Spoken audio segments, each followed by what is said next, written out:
isn't possible. You're dreaming Tad's dream. Alone and scared in the woods. I've heard this before, Michael. Everybody has nightmares. Everybody does not have that one. You and Tad are like carbon copies of each other, and now you're dreaming the same dream?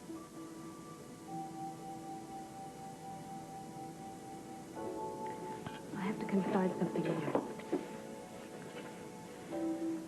It's not just a dream for Tad, it's a memory. The nightmare that you just had, something like that actually happened to Tad. Did something like that happen to you? Is it real for you, too?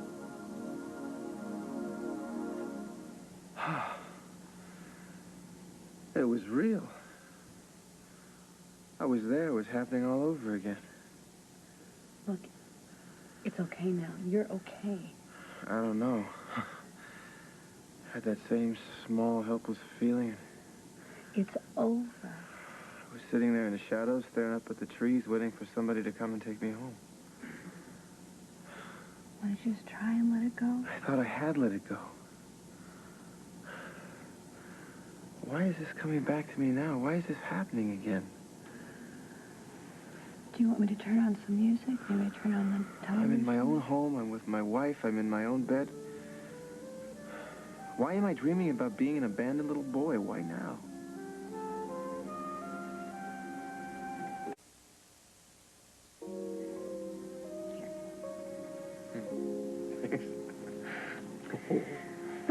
So. What can I do to help? Nothing. I'm fine. I'll be okay, I promise. You signed on for a honeymoon, not the night shift psycho ward. Hey, come on. Everybody has nightmares.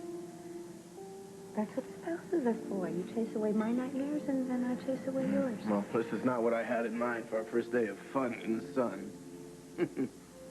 Yeah. You know, maybe it's just coming back here to this house, this room. You know, this was your other life. Maybe it's just being here.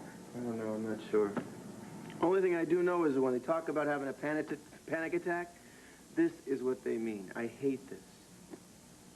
Well, do you want to try and talk it out? I wouldn't know what to say. I haven't had that dream since I can't remember when. Well, you give yourself a break. I mean, your life has not exactly been calm. For the last few months, you've gone through one change after another. So what, all of a sudden my childhood's going to start rearing its ugly head? It could be. Just remember, we should have stuck with plan A. We could have been eating suckling pig and dancing around in grass skirts at some luau by this time. So maybe we'll go to Hawaii on our first anniversary. Or our 5th, or our 10th. Yeah. Why go all the way to Waikiki Beach to relive my childhood traumas when I can do it right here in the comfort of my own home? You know, I wish you would ease up on yourself. It's one bad dream. Aunt, I love you. We got married. We're on our honeymoon. We're supposed to be starting our lives together. I don't know about you, but waking up in a cold sweat is not my idea of a good beginning. All right. So let's do this again. Let's begin again. Let's do something inspirational. Like what? Drive to Big Sur and start chanting at the sunrise naked? Let's call our son. Philly, what time is it in Pine Valley? I'm sure Jamie is done with his nap. Jamie. Jamie, that's it. That's why I had the dream. I had a dream. It's no big deal. No big deal. You woke up screaming. I'm awake. It's over. Well, what are you going to do now? You're just going to stay awake for the rest of your life? There's a great possibility that there is something in the back of your brain that wants to come out. And if you just open up a little bit, talk to me, tell me.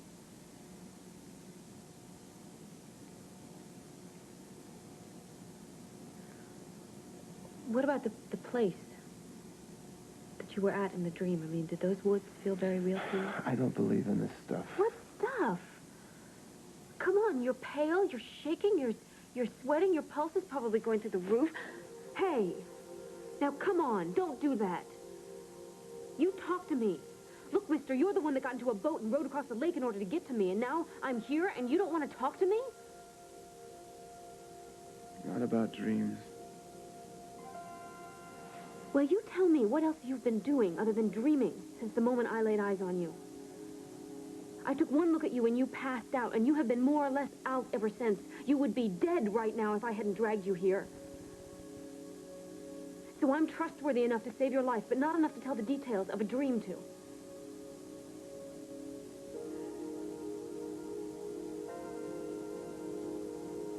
Come on, Michael. Talk to me. What is the problem? What are you so afraid of? I'm not afraid.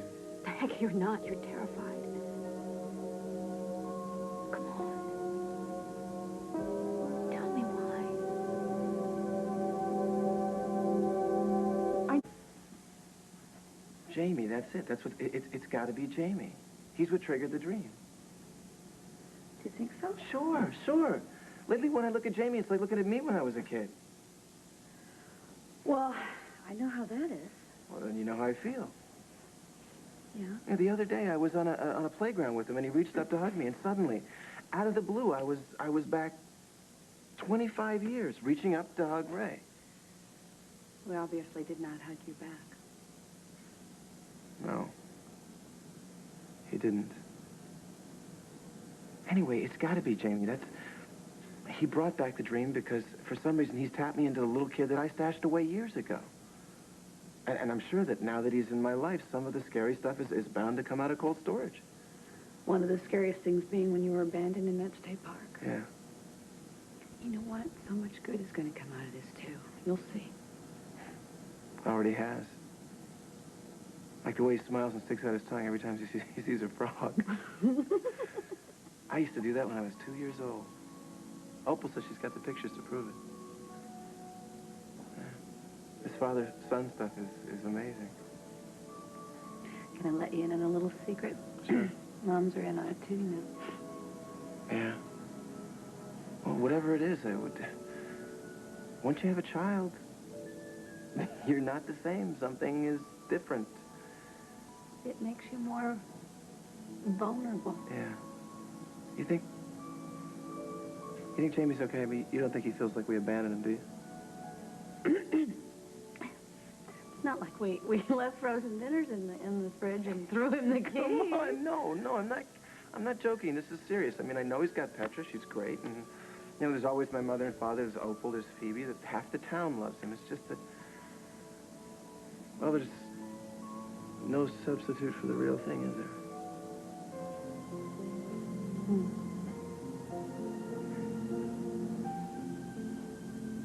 What's his story? Look, I don't want to talk about Tad. I want to know about you. Come on. Tell me about yourself. You have to talk to me. Tell me about your dream. The dream means nothing. Well, if it means nothing, then why don't you want to talk about it?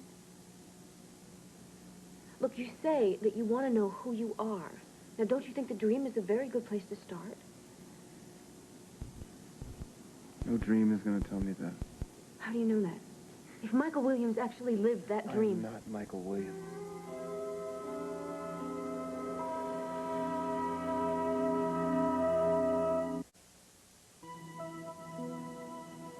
You're not Michael Williams? I don't understand. You said that's who you were. Oh, your papers say that's who you are. Good afternoon. Hi, Joe. Don't suppose you remember me. You were in a daze when you came in. I'm Dr. Martin. How are you feeling today? Okay. You still drifting in and out of sleep? Some? Any appetite? No, sir. Has Dixie been able to help you contact anyone? We're working on that. I see. Well, is there Anything you need. Something you'd like to feel more comfortable. No. Well, in that case, just let us know if you need anything.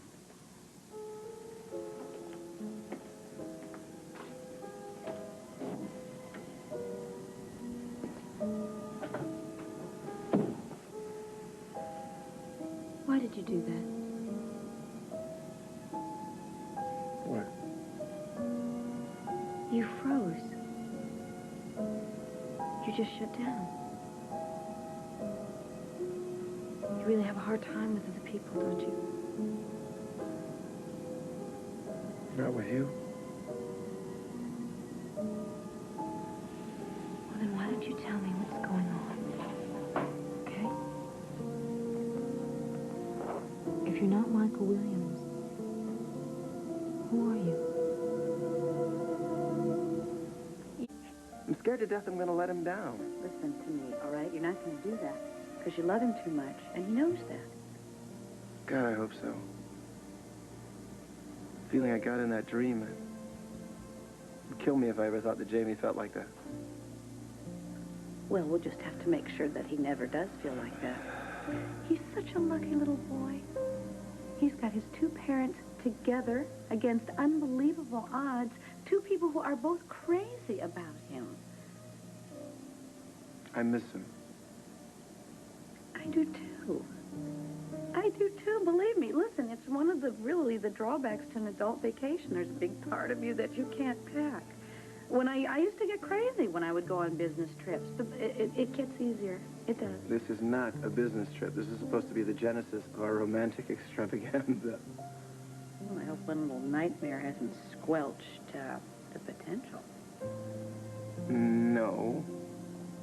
But would you mind terribly if we rolled the trip back to Pine Valley? I mean, would it put a serious crimp in the amour? I know it's stupid. I know it's crazy, but would you hate it? I mean, would you think it was a miserable idea?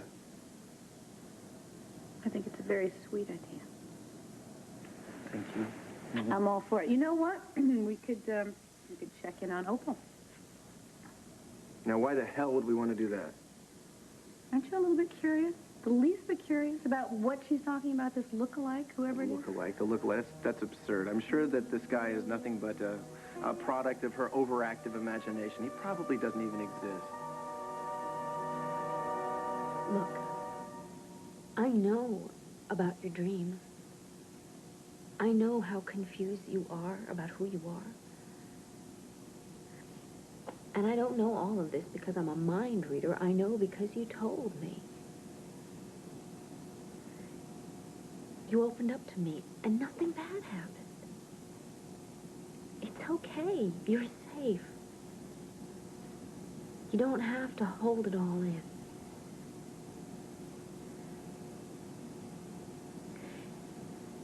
You don't think you're Michael Williams. Why not? Come on. Please. Just a feeling. Well, it must be a pretty strong feeling. You have a feeling that you're not who you're supposed to be. Now, that must be an idea that's based on something. Is it something that your parents ever said? No. Was it something the kid at school said? No, I never.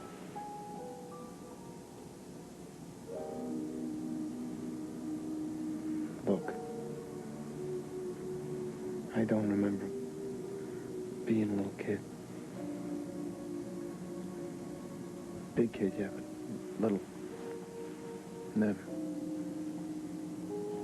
Okay. What was your first memory? Christmas tree? A teacher? A toy? A pet? Something your mother made you for dinner? A neighbor kid that you used to play with? No.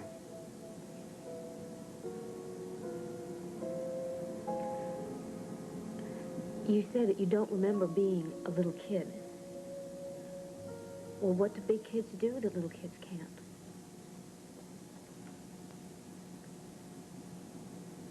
Don't know or you can't say?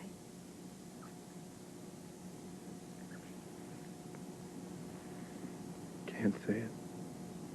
Okay. So it's just the words that foul you up? People start throwing words at you, you go someplace else. I saw that happen with Joe. You just froze him up. Does that happen often? I don't know. Back when you were a big kid, were you as quiet as you are now?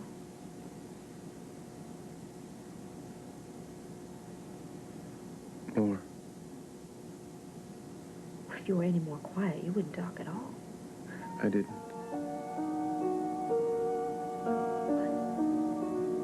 For 2 years, I didn't say a word to anybody.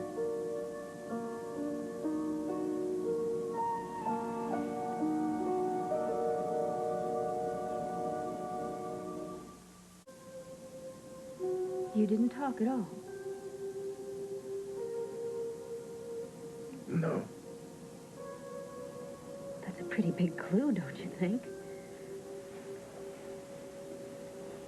I don't know. Okay, so you didn't talk for 2 years.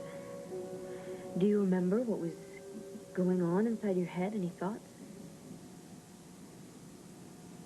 What about events? Like a birthday or a holiday? Were you sick? Do you ever remember going to the doctor? I don't remember. But you do know that you didn't speak. So somebody must have told you. Who? Gus. My dad. Okay. So Gus must have had some sort of theory, an idea. I was like that when he found me. He found you? Where?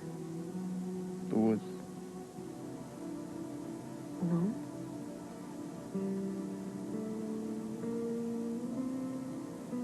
Alone in the woods? That's just like your dream. You were by yourself. You couldn't speak. And Gus came in and took you home, took care of you. Gus and Hazel. How old were you then, Michael? 8, 9. Something must have happened to keep you from speaking. Do you have any idea what that was?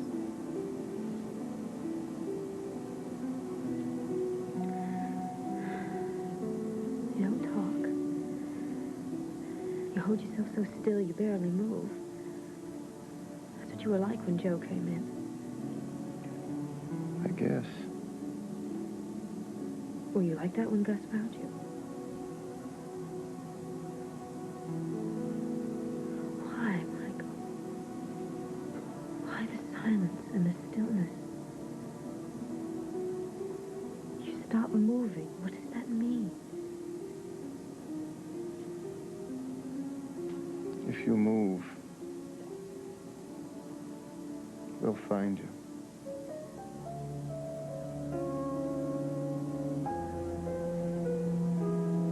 Who's they?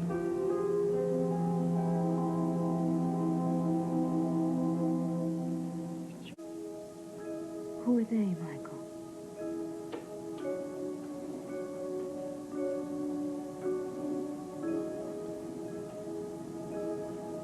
I don't know. Were they in a dream? Yeah.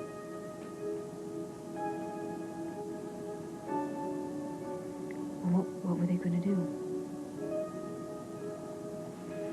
You were afraid of them? Were they going to hurt you?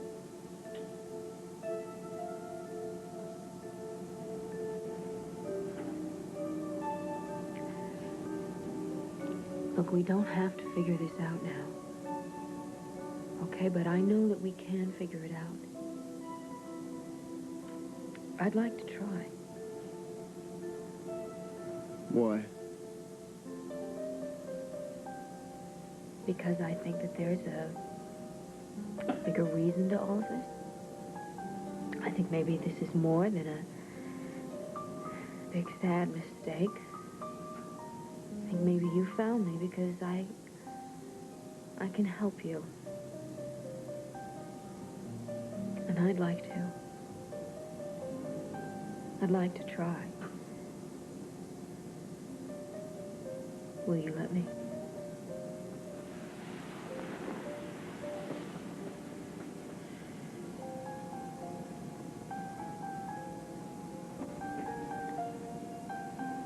Maybe we can help each other.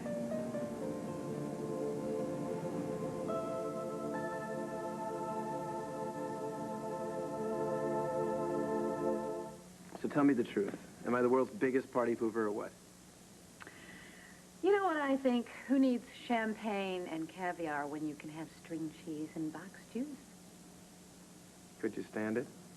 A family honeymoon? It's not exactly what I had in mind, but I think I would love it. Good. Let's hit the airport. With any luck, we can be home to tuck Jamie into bed tonight. Did I tell you one thing? I adore Jamie's father. You know, it's funny you mention that, because I'm wild about his mother.